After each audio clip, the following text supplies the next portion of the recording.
Oprah sheds tears for Wendy Williams. They meant to say Gail. But like, I thought that this was a joke myself. I'm like, nobody needs to shed tears for me. I got this on lock. Okay. Like how when R. Kelly got interviewed, everyone's gonna want to talk to Bill Cosby just to get his side of the story. I believe Oprah's the only one who would stoop to that level. Yeah. You never know, man. It's thirsty out here in these streets, and also too, like he was. People don't understand when we are in power, the battles we gotta fight that you will never know about. Never.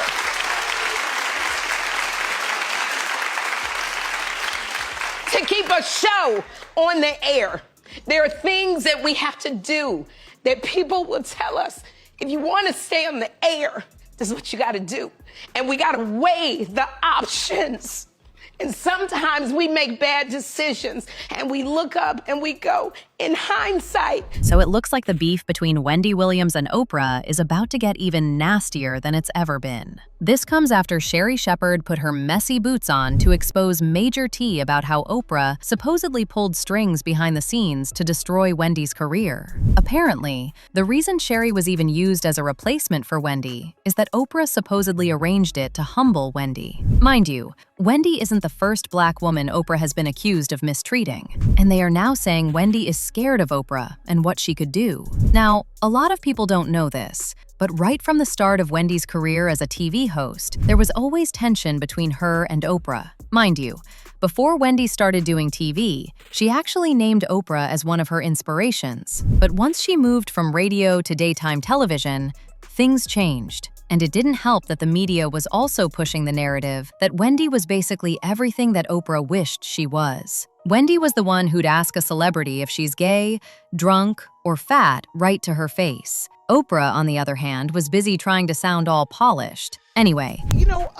At my show, Oprah was a fabulous woman when she was on network TV, and Oprah did a lot of Oprah's show was just a different vibe than mine.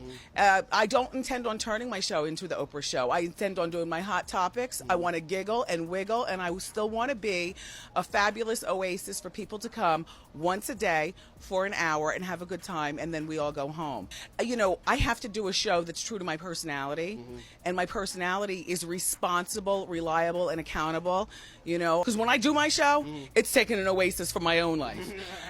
So no, I am not the void of Oprah. The only reason why people say that is because we're both Black, by the way. Even though Oprah was keeping things classy outside, she was crashing out like crazy about Wendy's rise. And this only got worse when Aretha Franklin, who was struggling with cancer at the time, decided to grant an interview with Wendy instead of Oprah. A messy insider spilled all the tea about the tension between Oprah and Wendy behind the scenes at the time, saying, "Oprah is about as angry as can be. This is the final season of her show, and she's been pushing to land all the big gets out there. Oprah is embarrassed that Aretha, a legend, chose Wendy, who is a relative newcomer in the TV talk show world." Anyway, after this, it became clear to everyone that Oprah hated Wendy's guts. And instead of Wendy doing what most people will do, which is try to get on Oprah's good side, she actually turned the heat up. So in 2011, Wendy decided to be messy by publicly discussing the rumors that Oprah's friendship with Gayle King was no more after Gayle left Oprah's network for CBS. Well,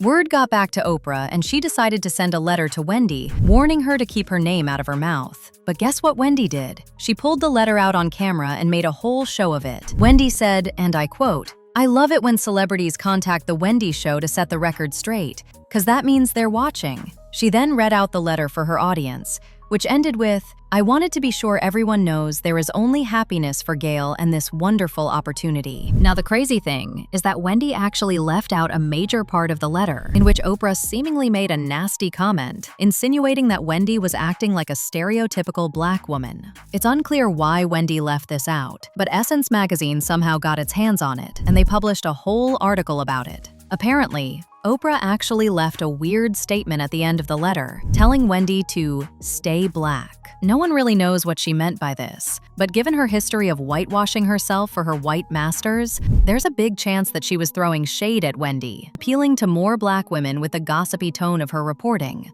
unlike her, who clearly appeals to more white people. In fact, 50 Cent called her out for this same thing. I think she caters to older white women. Oprah's audience is my audience's parents, so I couldn't care less about Oprah or her show. She was completely against everything that was in my music, so she ain't never going to have me on that show. I'm never going to reach that platform, which is confirmation of you being a huge success. So I just said, okay, if we can't be friends, then at least let's be enemies. I'm actually better off having friction with her. Anyway, going back to the letter that Oprah supposedly wrote to Wendy, Oprah actually denied ever sending the letter once she saw all the backlash that came with it. But Wendy wasn't letting up on her at all. Wendy then took things a step further when she body-shamed the hell out of Oprah. It went down in 2018 when Oprah gave her now legendary speech accepting the Cecil B. DeMille Award at the 2018 Golden Globes. A speech so powerful, it sparked rumors she might run for president. Now, for some reason, while everyone was praising Oprah for her speech, Wendy jumped on her show the very next day and made some unflattering comments on Winfrey's weight, basically telling her to reconsider her partnership with Weight Watchers. I could have sworn she would pop her corset, because you know, Oprah is not the best spokesperson for a weight loss company. Some people are furious because Oprah is the new face of Weight Watchers, plus she's got that investment with Weight Watchers, so she's like a boss and a dieter at the same time. If she wants to lose a few pounds, there are a few pounds to lose.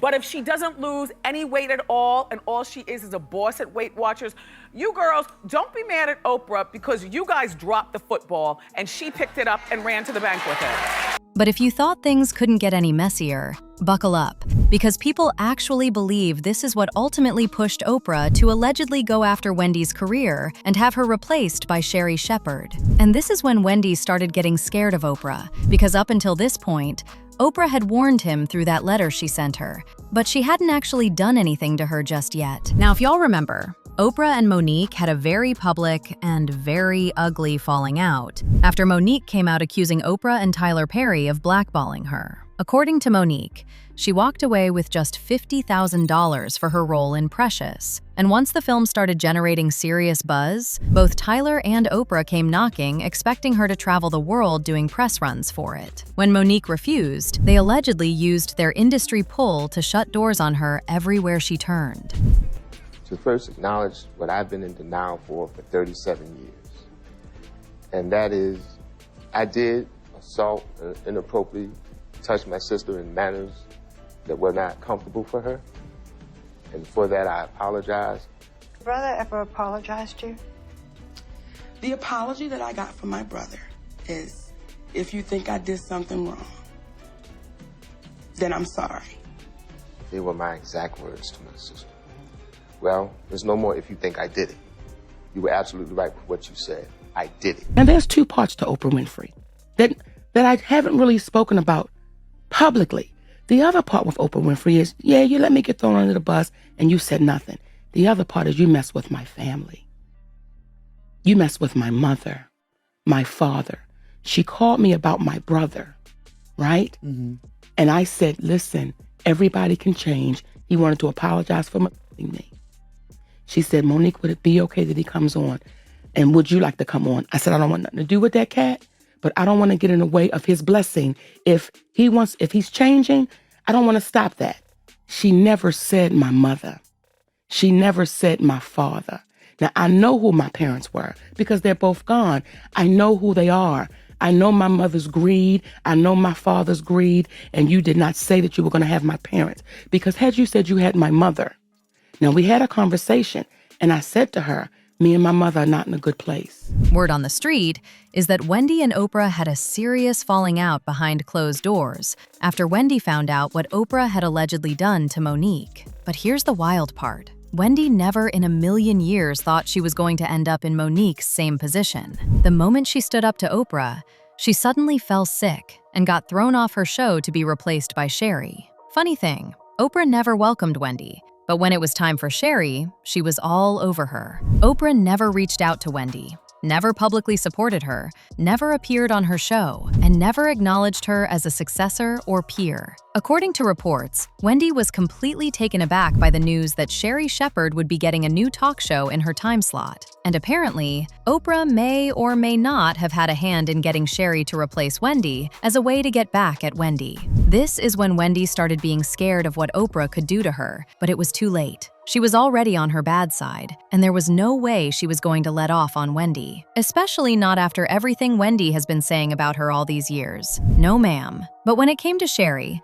Oprah was quick to show her support, and this only fueled the rumors that she pulled strings to get Sherri to take over Wendy's spot. Oprah was one of the most vocal and visible people when Sherri took over. She actually showed up on the show to congratulate Sherri in person. But during the entire run of Wendy's show, not a single mention, not a single show of support, nothing. Sherri was even in tears during the interview, and the whole thing started looking less like a coincidence and more like Oprah had a hand in orchestrating the whole transition. At least, that's the conclusion a lot of people were drawing from it. You are certainly delivering a lot of people. And Sherri, I would cry with you, but my lashes got to get me through. I know, girl. I got the long ones on, too. I can't lose these lashes. I can't lose this face. I'll never forget your interview with Oprah Winfrey, who opened the door for you, for me. You brought something out of Oprah that I had never seen before. She was laughing, she was light, and you could tell that she understood that you knew and know who you are. Before her show even premiered, Sherri made it clear her version of the show would be different, saying, "I'm all about positive energy. I'm about joy. I'm about kindness and laughter. As a celebrity myself, I know what it's like to not feel safe appearing on a show or hoping a host doesn't try to have a gotcha moment with you. I don't know about y'all, but a lot of people felt she was throwing shade at Wendy's infamous interview style. If you know, you know." If y'all remember, Wendy had a really tough time coming to terms with the fact that Sherri was being slid into her spot. Debmar Mercury had absolutely no problem tossing Wendy aside the moment her health started going downhill, and Sherri was right there waiting. Debmar didn't choose Sherri because they believed in her vision or thought she was the future of daytime television. Apparently, it's because Oprah pulled some strings to make it happen for her. No wonder Wendy was crashing out about it. She knew there was a higher power in the industry pushing for this to happen. But since she didn't have any evidence to back it up, she really couldn't actually say anything. I have some big news for you. Starting in September, I am debuting my own talk show, Sherri! I have always wanted to do a talk show. Even before I joined The View in 2007, I wanted this job bad. I'm telling you, I call Barbara every day. About 4 years ago, I started telling God, I said, Lord, I want a talk show. And when God says it's so, it will be. I'm not mad at Wendy. She's going through a lot. I would say that everybody should be praying for Wendy right now. I'm very concerned. I'm really, truly concerned about her because I don't feel like there's anybody over there protecting her. And it's really hard when there's no protection around you and you just have people hanging on. So, yeah. But I'm not mad at Wendy because she won't watch my show.